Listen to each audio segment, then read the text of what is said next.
This was a lot. 3 big revelations, and when I say big, I don't mean big, I mean big. This chapter is big. Too big. I'm actually saying big too much now. But this event left me absolutely mind blown. Between Luffy's dream, a surprise piece of jewelry, and the overwhelming power of Im, this was an unparalleled experience that has changed so much of One Piece going forward. And I guess let's just begin with the destruction of Lulusia Kingdom, because I think this might be one of the most impactful 2 pages of One Piece I've ever seen. It's not very often that a page of manga will halt me into shock and submission, but this is one of them. I still have chills even recording this video because I was not expecting this demonstration of raw power. As an antagonist, Im or Emu, whichever you prefer to say. I prefer Im because otherwise I feel like I'm saying Emu, which to be fair did demonstrate their immense power during the Great Emu War in Australia, which is a thing that actually happened. We lost. It's not the greatest day for us. But Im has taken a massive step up as a threat. Something I think was very necessary because the protagonistic forces in this story have had it far too good for far too long. This is the level of threat we need to feel. Something that seems overwhelming and impossible to deal with. And with the scale of this destruction, surely this has to be the ancient weapon Uranus, right? And it makes sense because Uranus is the god of the sky. So it's only fitting that the self-proclaimed gods who live in the sky have command of it. And for anyone who was hoping we'd eventually find the hidden island of God Valley, I feel like you're in for a little bit of bad news. Because with this, it would seem that God Valley has been hidden from the very concept of existence. And it really does make me wonder why the world government even bother with busticles. Like Konohara, why didn't they just use this weapon instead? I mean, I guess maybe it takes a lot more prep time to get going and the busticle is more,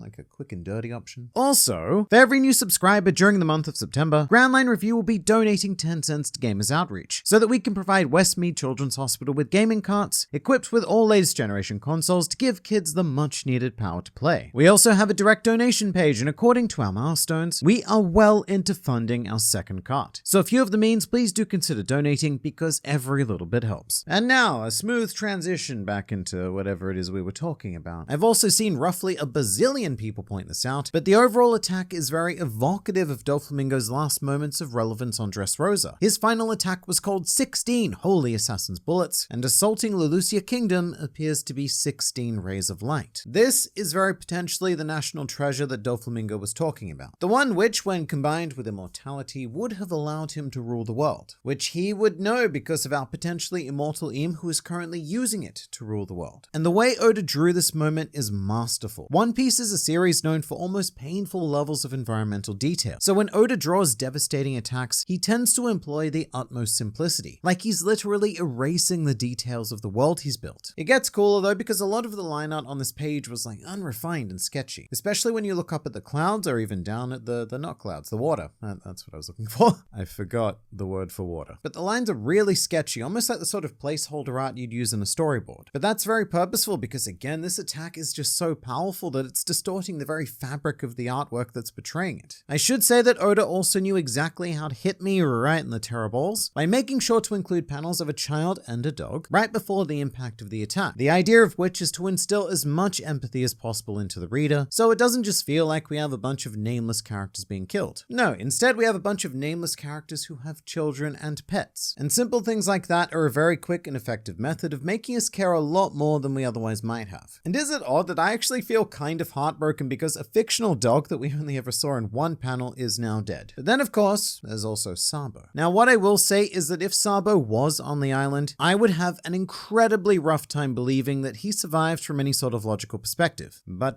here's the thing, Sabo was not on the island. The paneling here is very tricksy, and Oda did purposely have the 5 geriatrics talk about the signal coming from Lulusia, but there was one panel that gave everything away. And it was the last one we saw of him right before impact. And now to demonstrate this, I'm going to have to do something very unconventional, which is to turn the lights off. Yes, excellent. It's darkish. So if you look at all of the other characters, their light source is coming directly from above because they're looking up and there's laser beams and it's about to kill them and it's coming from the sky. Whereas if you look at Sabo, his light source is coming from the side, which wouldn't be possible if he was on the island. Instead, what's happening is that he's looking at something very bright and very over there, and not at all here where everyone else is looking at it from. No, over there. So I think that Sabo is on a ship near Lulusia watching this event play out. Oda has also gone to the trouble of making sure that any panel featuring Sabo is completely devoid of any background, so his location is impossible to place. It's very sneaky, and I love what Oda did here. It probably fooled a lot of people, but I am 99% sure that Sabo was not on this island. I mean, I'll leave that 1% just in case of art inconsistency, but I seriously doubt it. Someone else who wasn't shown in the chapter very surprisingly is Moda. We saw her both former times the Lulusia Kingdom was in focus, and there's a character that kind of looks like her telling her dad that she's scared and stuff, but this father figure looks nothing like Moda's actual father, so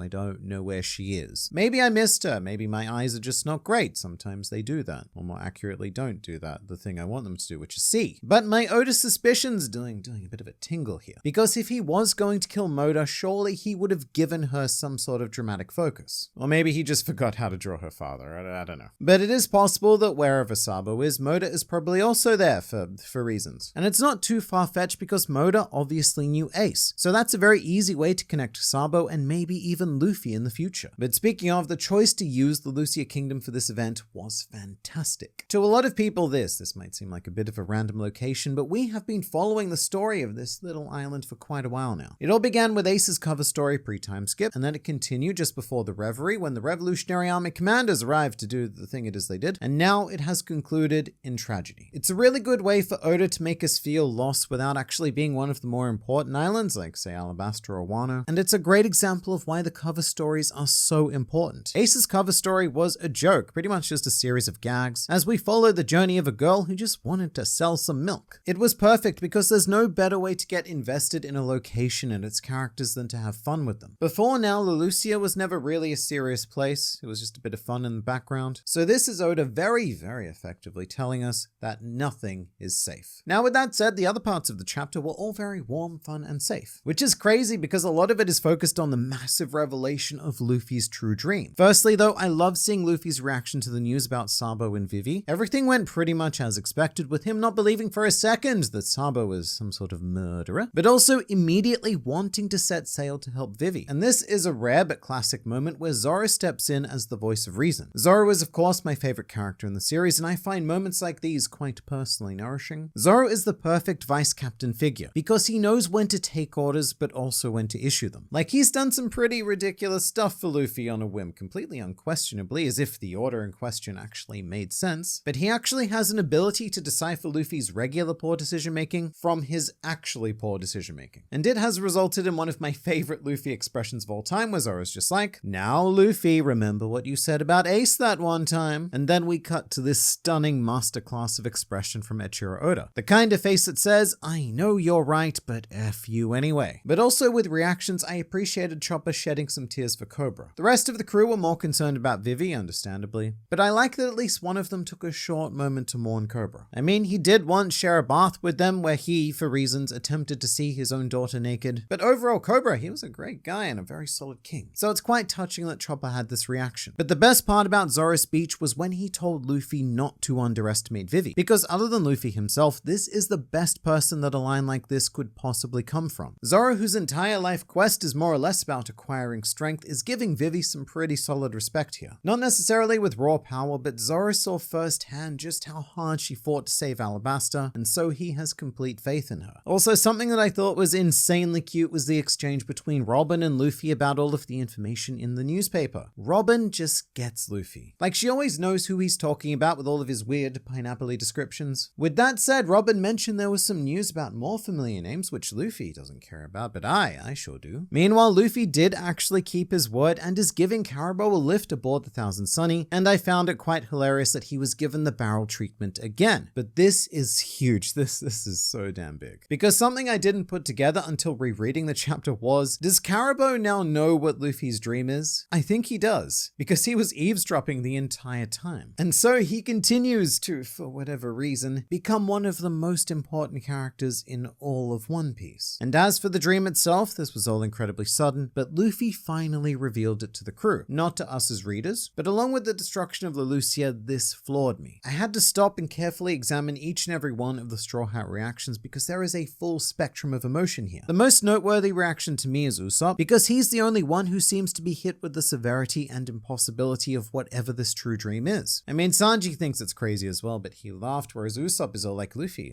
Luffy, mate, this is actually impossible. Which is wild because Usopp is already on board with the impossible dream of becoming the Pirate King, so this is even a step beyond that. In regards to what this dream is, my thoughts on it haven't changed. I've made a video examining the potential options and what I think the most likely answer is, so I won't restate it all here. All I'll say is that when it comes to Luffy, we should keep our thinking simple. His dream likely isn't going to be something epic like tearing down the red line and freedom and justice for all. It's going to be something that only 2 people in history were stupid enough to say. And if you want to know more, then I would highly recommend checking out that video. But as if this onslaught of revelations wasn't enough to breach our story walls, the end of chapter 1060 presents us with a very sudden jewelry Bonny. And that's how we know that One Piece is pretty seriously gearing up towards an ending. Bonny is connected to some of the greatest mysteries in the series, and I could not have been more excited at the end of this chapter. She and Aruj are the only 2 Worst Generation members yet to have their time, but Bonny is connected to Kuma, who is connected to Vegapunk, the world government, the Revolutionary Army, and, well, everything. Kuma has his fingers in many story pies. So Bonny is a potential key to a lot of massive information, which I suppose Caribou will also find out because